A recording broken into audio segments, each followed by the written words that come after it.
Doutor, muito prazer recebê-lo aqui. Nós estamos nesse momento recebendo o advogado e nós estamos nesse momento com um tema muito importante, doutor João Marcos Soares, que é a questão da pensão alimentícia. Doutor, na realidade, o que é de fato pensão alimentícia? Inicialmente, Geraldo, eu queria te cumprimentar, agradecer pela oportunidade de estar aqui no seu programa, Repórter da Cidade, cumprimentar a todo o pessoal que está nos assistindo. É uma honra para mim estar aqui e levar conhecimento para o pessoal de Paracatu de um tema tão importante e tão debatido nos dias de hoje. Geraldo, vamos lá. O direito de alimentos é um direito de subsistência da pessoa, ou seja, a pessoa ela precisa de dinheiro para viver, todo mundo precisa de dinheiro para sobreviver. E principalmente as crianças, os bebês, os adolescentes, precisam de dinheiro para vestir, precisam de dinheiro para alimentar, precisam de dinheiro para tudo. Então, o direito de alimento é o direito que a pessoa recebe, um valor financeiro, para que ela tenha uma subsistência digna, Geraldo. Ou seja, existem duas pessoas principais no direito de alimentos. O alimentante, que é a pessoa que paga a pensão, e o alimentando, que é a pessoa que recebe esse valor da pensão alimentícia para que ela tenha uma vida digna. E quem tem direito a receber a pensão alimentícia? Pergunta muito importante, Geraldo. Quem tem direito a receber a pensão alimentícia? Principalmente as crianças, como eu mencionei anteriormente, os menores de 18 anos são sempre vão receber essa pensão alimentícia por força de lei. E muitas pessoas têm aquela dúvida, mas eu fiz mais de 18 anos, eu tenho direito de receber pensão, não tenho direito? Poucas pessoas sabem, Geraldo, mas o pai ele tem que sempre pagar a pensão alimentícia para o filho, mesmo que ele tenha mais de 18 anos, se ele estiver estudando. E o valor da pensão alimentícia ele não vai cessar automaticamente quando a pessoa completa a maioridade dos 18 anos. Então, se ficar comprovado que esse jovem ele ainda está estudando, Geraldo, o pai sim tem que continuar pagando a pensão até ele se formar na faculdade, no curso técnico ou qualquer outro tipo de estudo que essa pessoa está está estudando, Geraldo. E, doutor, qual que é o procedimento para se colocar, para fixar o valor dessa pensão? O procedimento é único, Geraldo. É por meio de um processo judicial.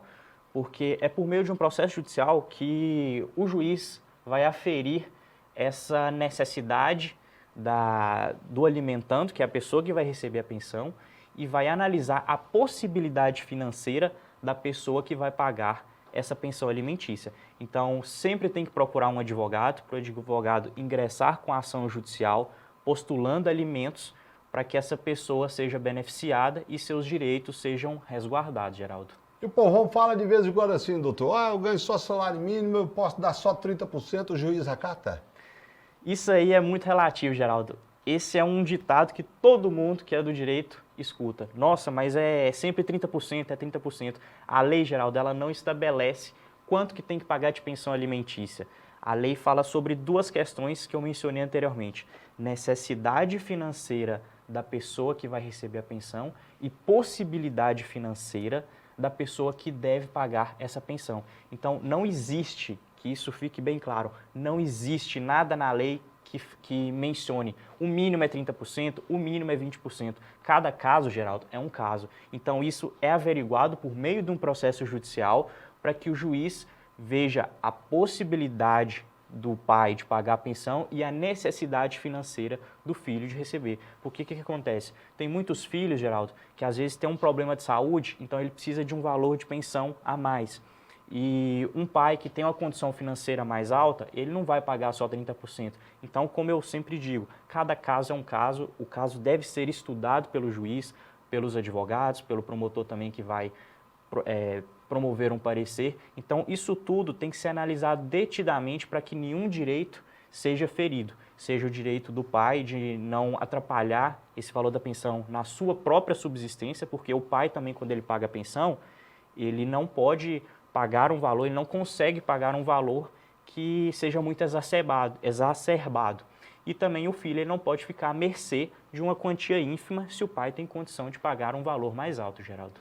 Agora que a gente observa aí o que acontece muito, doutor, principalmente nas classes baixa, cidadão aí está na manguaça mesmo, está na cachaça, está desempregado, e aí tem que pagar a pensão, e ele comprovadamente está desempregado, está fazendo um biquinho ali, e ele tem um comprometimento de pagar, digamos, aqueles 30, 20, 40% e não consegue. O que que acontece? Se ele não pagar, todo mundo sabe, chilindró. E a gente tem que deixar claro essa questão, Geraldo. O fato do pai estar empregado ou desempregado não exime a responsabilidade dele de pagar a pensão, porque a fome não espera.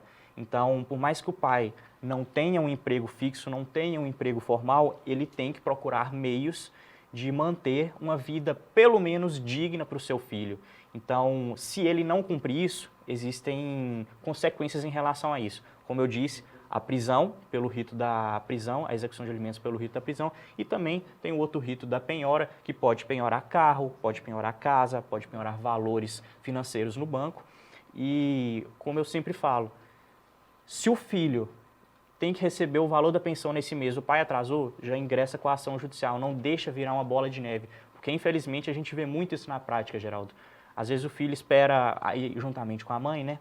Espera 3, 4, 5 meses, já vira uma bola de neve, aí cobra o valor, o pai não tem dinheiro. Então, imediatamente, atrasou um dia, 2 dias, um mês, imediatamente já procura um advogado, procura os direitos para cobrar esse valor da pensão que está em atraso, Geraldo.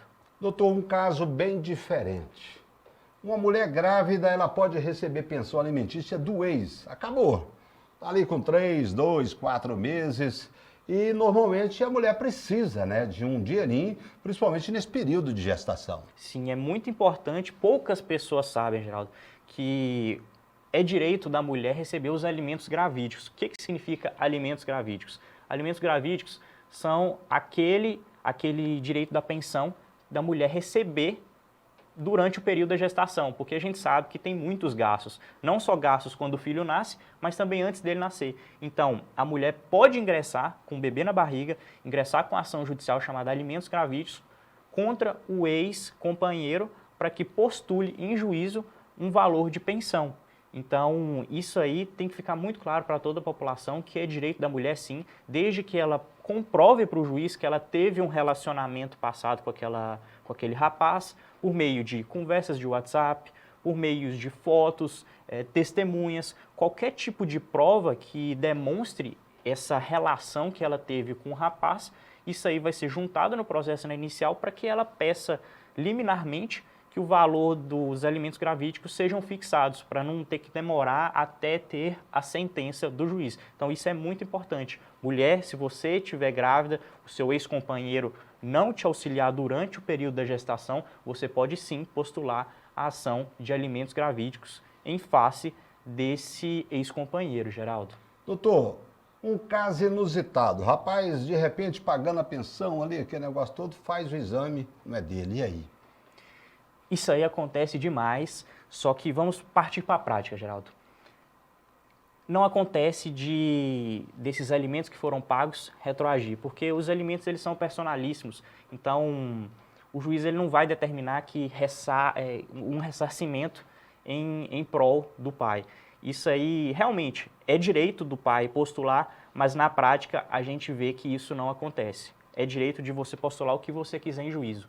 Agora, se você vai ganhar ou não, isso aí não vai ser nós, advogados, que vamos dizer, vai ser o juiz. Mas é uma questão muito prática. Eu, particularmente, eu nunca vi caso nenhum que o juiz determine o ressarcimento desses valores de pensão a um pai que não era o pai biológico do filho. Então, fica essa dica, fica esse comentário para todos os pais que pensam em fazer algo. É direito, pode postular sim, mas eu não vou falar nunca, porque no direito a gente nunca pode falar nunca, mas é bem improvável desse pai conseguir esse ressarcimento desses valores dessa pensão que ele pagou e que ele não é o pai realmente biológico daquele filho. Outra pergunta, doutor. Os avós, eles podem ser obrigados a pagar a pensão alimentícia para os netos? Pode sim, Geraldo. Aí todo mundo que ouviu minha resposta falou assim, meu Deus, eu vou ter que pagar pensão para o meu neto? Em uma situação bem clara, Geraldo. Quando os pais não têm condições de pagar pensão para os filhos, aí esse filho pode cobrar alimentos dos avós, que chamam os alimentos avoengos. Ou seja, se o pai não tem condição, comprovadamente, que não tem condição nenhuma de pagar a pensão, se a mãe também não tem condição nenhuma de pagar a pensão, aí sim, esse filho menor, representado pela genitora, pode postular pelos alimentos avoengos para que os seus avós paguem pensão para ele, porque o filho não pode ficar à mercê. Ele precisa de comer, ele precisa de vestir. Então, o direito entendeu que, na ausência dos pais, os avós não só podem, mas também como devem prestar alimentos para esse neto. Nós queremos aqui lhe agradecer, doutor. Onde achar o doutor, OAB, escritório, que fique bem claro, viu, pessoal? Porque existe o código, né, junto à ordem dos advogados, mas se faz necessário nesse momento, onde, como procurar a justiça nesse sentido?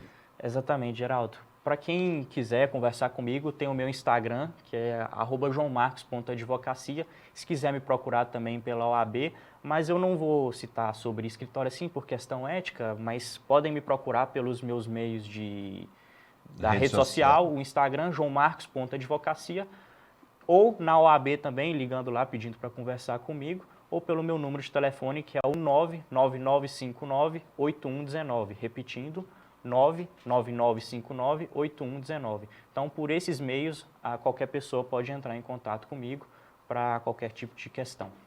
Doutor João Marcos, muito obrigado.